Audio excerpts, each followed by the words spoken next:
just a quick one. Kuna wasikana vanoti hanzi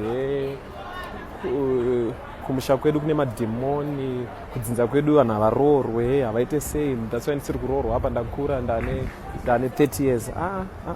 Haasitombori madhimoni asi satani.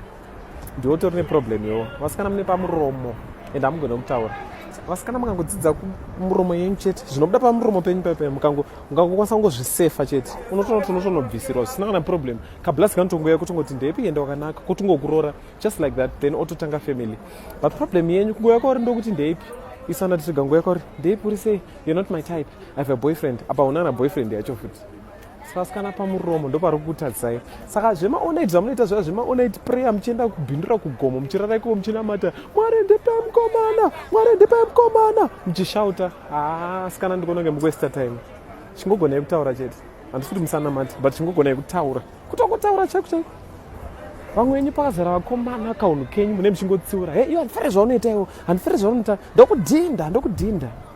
Chingodzikama uone kuti auroorwe. Ndora nangu ndikokudza ivo vasikana, musagomboke please, mungoonesana uko. Otherwise munofanira kunamata ende munoonda nekufasta. Unhu ngauchinji chete. Musatuke vakomana, musadadira vakomana chete.